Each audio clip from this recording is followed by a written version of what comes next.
Viewers, my name is professor Akeel Mahfooz and welcome to the shining star education forum.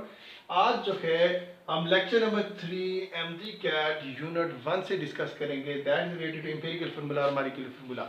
अब empirical formula क्या होता है? Empirical formula actually हम ये समझते हैं कि एम्पिरिकल फार्मूला से जो है ये smallest whole number ratio of atom present in a molecule है। वैसे एम्पिरिकल फार्मूला और मॉलिक्यूलर फार्मूला देखकर लगता है जी कि ये बिल्कुल आसान सा टॉपिक है, ये जो सिंपलेस्ट वोल नंबर रेशियो है वो actual number of atom present in a molecule है। मगर यहाँ पे हम एमडी कैट केमिस्ट्री को डिस्कस कर रहे हैं, तो एग्जामिनर को कोई सिंपल क्वेश्चन तो नहीं पूछना। ऑब्वियस बात है वो थोड़ा सा घुमा फिरा के क्वेश्चन पूछेगा। सबसे पहली बात तो ये है कि हम ये देख लें कि एम्पिरिकल फार्मूला फाइंड करने के लिए स्टेप्स कितनी हैं। 4 स्टेप्स हैं। सबसे पहले हम परसेंटेज कंपोजिशन फाइंड करेंगे।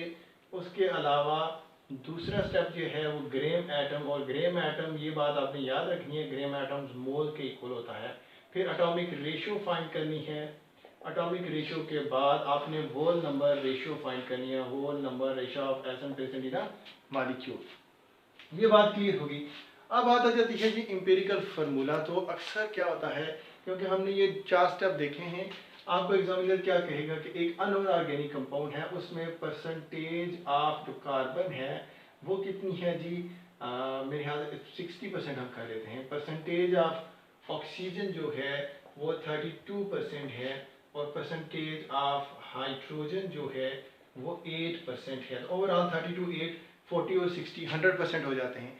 अब स्टूडेंट क्या करता है जी, स्टूडेंट क्या करेगा, कार्बन लिखेगा, हाइड्रोजन लिखेगा, ऑक्सीजन लिखेगा, 60 लिखेगा, फिर 8 लिखेगा, 32 लिखेगा, पर 12 से डिवाइड करेगा, 1 से डिवाइड करेगा, 16 से डिवाइड करेगा, फिर जाके वो last number simplest whole number ratio निकालेगा। आप इतनी देर में अगर करते हैं तो आपका टाइम कंज्यूम होता है।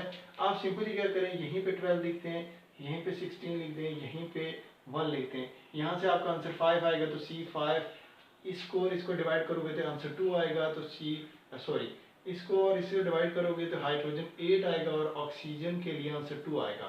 तो मैं अगर इस तरह से करके बताऊँ आपको, 60 रेशो 8 रेशो 32, इसको 12 से डिवाइड करेंगे, इसको 1 से डिवाइड करेंगे, इसको 16 से, यहाँ से आंसर 5 आएगा, यहाँ से आंसर 8 आएगा, हाइड्रोजन के लिए H8 हो जाएगा और ऑक्सीजन 2 आंसर आ जाएगा। तो ये हमारे पास एम्पिरिकल फार्मूला बन रहा है इस पर्टिकुलर कंपाउंड के लिए। फिर कई बार यहाँ से क्या क्वेश्चन आता है, देखें इस तरह से वो क्वेश्चन पूछेगा आपसे, और ये आपने अंडरस्टैंडिंग माइंड में सेट में बैठानी है कि अगर इस तरह की कंडीशन आए तो ऑब्वियस बात है उसने ऐसा दिया होगा कि जो इजीली डिवाइड हो जाए। तो आपने आराम से प्रॉपर अंडरस्टैंडिंग के साथ उसको फाइंड आउट करना है। एक ही न्यूमेरिकल या एक क्वेश्चन के ऊपर इतना टाइम वेस्ट नहीं करते हैं करना, क्योंकि आपके पास टाइम ड्यूरेशन बहुत कम होता है। तो manage the time in the interiors is the main important thing. अब अगली जो बात है कि सब जानते हैं कि जी ग्लूकोज का फार्मूला C6H12O6 है, और मैं आपसे बिल्कुल ये नहीं पूछने लगा कि ग्लूकोज का एम्पिरिकल फार्मूला बताएं, क्योंकि सब कहेंगे जी CH2O होता है।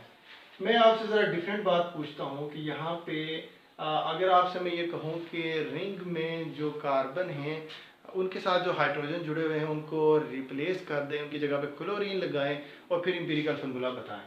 तो ऑब्वियस बात है स्टूडेंट जो क्या करता है जी, C6H12O6 ग्लूकोज का फार्मूला है, वो समझता है कि रिंग के साथ 6 हाइड्रोजन हैं, तो 6 हाइड्रोजन पीछे रह जाएंगे और उनकी जगह पे 6 क्लोरीन लग जाएंगे। तो सिंपलेस्ट वोल नंबर रेशियो क्या आ जाएगी, CHOCl। और ये ऑप्शन सेवरल टाइम MCQs में मौजूद होता है। बच्चा टिक करता है और समझता है कितना अच्छे से मैंने टिक कर लिया, और वो खुश हो जाता है जी उसका MCQs ठीक है, जबकि ये ऑप्शन रॉन्ग है। भला कैसे? रिंग के अंदर जाएं तो इस कार्बन के साथ ये हाइड्रोजन है, इधर ये हाइड्रोजन है, इधर एक हाइड्रोजन होता है, एक हाइड्रोजन इधर और एक हाइड्रोजन इधर। रिंग के अंदर आप गिने कितने हाइड्रोजन हैं, 1 2 3 4 और 5 हाइड्रोजन हैं, 6 हाइड्रोजन नहीं है। तो यहाँ पे 7 हाइड्रोजन बचेंगे, 6 ऑक्सीजन बचेंगे, और क्लोरीन कितने बचेंगे जी, 5। और ये फार्मूला भी दिया होगा आपके ऑप्शन में, क्योंकि हमारा माइंड ये कहता है जी कि एम्पिरिकल फार्मूला क्या होता है जी, simplest whole number of ratio of atom present in a compound. तो हम सिंपलेस्ट वोल नंबर रेशियो वाला MC ऑप्शन ही चूज करते हैं। मगर ये थंब रूल नहीं है, ये हमेशा ऑब्वियस बात नहीं है कि ऐसा ही होगा। इस केस में देखें ये एम्पिरिकल फार्मूला है।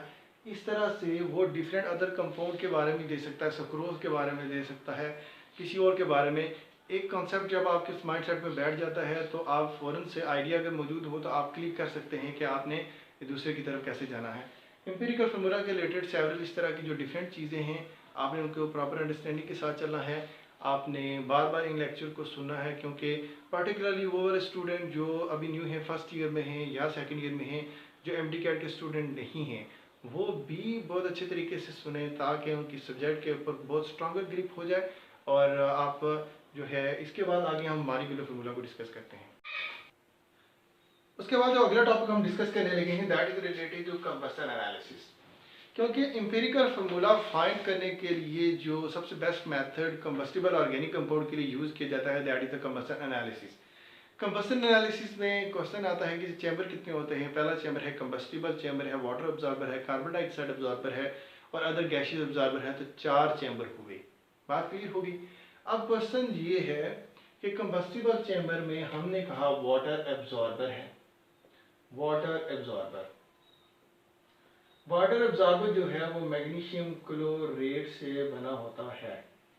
अब क्वेश्चन यहाँ से आता है, ये पहले बात याद रखिएगा कि वाटर एब्जॉर्बर है, यहाँ पे जो चेंज हो रही है वो फिजिकल चेंज है। फिजिकल चेंज से क्या मुराद है, यहाँ पे मैग्नीशियम क्लोरेट जो है ये कौन सा कंपाउंड है, हाइग्रोस्कोपिक। कौन सा कंपाउंड है, हाइग्रोस्कोपिक। हाइग्रोस्कोपिक वो वाला कंपाउंड होता है जो वाटर को एब्जॉर्ब करता है। यहाँ पे वाटर एब्जॉर्ब हो रहा है, वाटर मैग्नीशियम क्लोराइड के साथ रिएक्ट नहीं कर रहा। जब एक चीज़ एब्जॉर्ब हो रही है तो that is the physical change. आप इसको दोबारा हीट करें, वाटर दोबारा एवेपोरेट कर जाएगा। अगर इसके साथ केमिकली रिएक्ट करता तो वाटर दोबारा अपनी ओरिजिनल स्टेट में वापस ना आता। तो 2 इंपॉर्टेंट बातें यहाँ हमने वाटर एब्जॉर्बर से सीखी। पहली बात ये कि फिजिकल चेंज हो रही है, दूसरी बात ये कि हाइग्रोस्कोपिक कंपाउंड है। तीसरी बात क्या क्वेश्चन है कि ये क्वेश्चन ये है कि हम वाटर एब्जॉर्बर को पहले क्यों यूज़ कर रहे हैं, KOH एब्जॉर्बर को पहले क्यों नहीं यूज़ करते। उसका रीज़न ये है कि वाटर जो है वाटर KOH के साथ रिएक्ट कर जाता है, और जिसकी वजह से KOH के साथ रिएक्ट करेगा, एक नया प्रोडक्ट बन जाएगा, तो कार्बन डाइऑक्साइड हमारी उधर की उधर रह जाएगी, वो एब्जॉर्ब नहीं होगी। इसलिए पहले वाटर एब्जॉर्बर लगाते हैं, वो सारी मॉइस्चर को एब्जॉर्ब कर लेता है। आगे कार्बन डाइऑक्साइड एब्जॉर्बर है, कार्बन डाइऑक्साइड आसानी से एब्जॉर्ब हो सकती है। अगला जो एब्जॉर्बर है वो KOH से बना होता है, 50% KOH। ये बात हमें आसानी से पता होती है, इसलिए हमें इसमें इस कार्बन डाइऑक्साइड को एब्जॉर्ब करने के 50% KOH एब्जॉर्बर होता है। अगला क्वेश्चन क्या है कि KOH के अंदर चेंज कौन सी होती है, फिजिकल चेंज होती है या केमिकल चेंज होती है। तो बात यह है कि इस जगह के ऊपर केमिकल चेंज होती है। ठीक है, तो ये इंपॉर्टेंट बातें हैं इसके रिलेटेड। फिर इसके अलावा वो ये क्वेश्चन पूछता है कि परसेंटेज ऑफ ऑक्सीजन जो है वो हम कैसे फाइंड करते हैं। Percentage of oxygen combustion analysis के अंदर जब हम फाइंड करते हैं तो हम पर जो है डिफरेंस मेथड यूज़ करते हैं, एप्रोप्रिएट फार्मूला यूज़ नहीं करते। कार्बन के लिए एप्रोप्रिएट फार्मूला है, हाइड्रोजन के लिए भी एप्रोप्रिएट फार्मूला है, मगर जो परसेंटेज ऑफ ऑक्सीजन फाइंड करने के लिए एप्रोप्रिएट फार्मूला नहीं है। उसका रीज़न ये है एप्रोप्रिएट फार्मूला क्यों नहीं है, क्योंकि हम देख रहे हैं कि कार्बन डाइऑक्साइड जब भी कंबस्टन होती है तो हमारे पास एंड प्रोडक्ट कार्बन डाइऑक्साइड और वाटर ही होता है और साथ एनर्जी रिलीज होती है। इस केस में देखें तो ऑक्सीजन कार्बन डाइऑक्साइड का हिस्सा भी है और ऑक्सीजन वाटर का पार्ट भी है, इसलिए हम कोई एप्रोप्रिएट फार्मूला यूज़ नहीं कर सकते, क्योंकि ऑक्सीजन दोनों का पार्ट है। इसलिए एन के ऊपर हम डिफरेंस मेथड यूज़ करते हैं। सिंपली 100 में से माइनस कर देते हैं percentage of carbon plus percentage of hydrogen. ठीक है, यहाँ से हमें परसेंटेजेस मिल जाती हैं। फिर उसके बाद हम ग्रे एटम फाइंड करते हैं, और ग्रे एटम के बाद फिर वही एटॉमिक रेशियो, फिर सिंपलेस्ट वॉल्यूम रेशियो, और आखिर पे एंड के ऊपर हमारे पास एम्पिरिकल फार्मूला आ जाता है। उसके बाद आता है जी मॉलिक्यूलर फार्मूला। तो मॉलिक्यूलर फार्मूला के रिलेटेड जो है हम देखेंगे कि मॉलिक्यूलर फार्मूला हमें क्या कहता है। मॉलिक्यूलर फार्मूला में हमने ये देखा कि it tell us actually the actual number of atom present in a molecule. ठीक है, और एम्पिरिकल फार्मूला किसके जो मॉलिक्यूलर फार्मूला है, मॉलिक्यूलर फार्मूला ये एक्चुअली किसके इक्वल होता है, n इंटू एम्पिरिकल फार्मूला। इस फार्मूला को याद रखना जरूरी है। और n किसके इक्वल होता है, n होता है जी molecular formula mass, molecular formula mass divided by empirical formula mass. यहाँ से अक्सर आपको एक एमसीक्यू दे देता है, वो आपको कहता है जी कि मॉलिक्यूलर फार्मूला बताएं। किसके लिए मॉलिक्यूलर फार्मूला बताएं?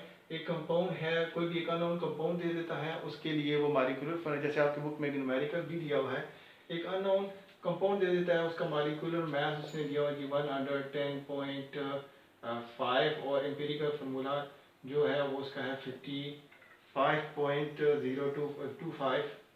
यहाँ से आंसर 2 आ जाता है, तो मॉलिक्यूलर फार्मूला किसके इक्वल हो जाएगा? n इंटू एम्पिरिकल फार्मूला हो जाएगा। अब एक और क्वेश्चन ये है, अगर एक ऐसा कंपाउंड है जिसका मॉलिक्यूलर फार्मूला सेम है और एम्पिरिकल फार्मूला भी सेम है, तो n की वैल्यू क्या होगी? n की वैल्यू इक्वल टू 1 होगी, n की वैल्यू ग्रेटर देन 1 होगी, n की वैल्यू लेस देन 1 होगी। तो ऑब्वियस बात है कि n की वैल्यू इक्वल टू 1 होगी। हमने क्या कहा? अगर molecular formula mass, empirical formula mass, यानी मॉलिक्यूलर फार्मूला सेम हो, एम्पिरिकल फार्मूला सेम हो, तो हम एंड पे ये कहेंगे कि इसका जब ये दोनों वैल्यू सेम हो तो यहाँ से आंसर हमारे पास 1 आएगा। तो यहाँ से फिर हम ये डिसाइड करेंगे कि ओवरऑल हमारा आंसर जो है 1 आ रहा है। जैसे कि आपकी बुक में एक फार्मूला दिया हुआ है, एम्पिरिकल फार्मूला एक कंपाउंड के लिए है कि C3H3O। अब इसका अगर, क्योंकि हमने फाइंड करना है मॉलिक्यूलर फार्मूला, तो 12 इंटू 3 प्लस 3 प्लस 16, तो ये 36 प्लस 3 प्लस 16, तो ये आंसर आता है जी अबाउट 55 हमारे पास सिंपली ये 55 आ गया। और मॉलिक्यूलर मैस आपको फार्मूला मैस दिया होगा, तो यहाँ से आंसर 2 आया। और एम्पिरिकल फार्मूला से मॉलिक्यूलर फार्मूला ऐसे डिराइव करेंगे CH3O, तो ये हो जाएगा जी C6H6O। तो इस तरह से ये आपका आंसर आ जाएगा। वहाँ पे एक बात बच्चों हमेशा याद रखिएगा कि MD-CAT में management of the time is very important. किसी भी एक क्वेश्चन के ऊपर आपने इतना टाइम वेस्ट नहीं करना कि आपको प्रॉब्लम हो। तो जो सबसे बेस्ट थिंग ये है कि आप अपनी अप्रोच को इतना फास्ट करें। अप्रोच फास्ट कैसे हो सकती है? Practice make the man perfect.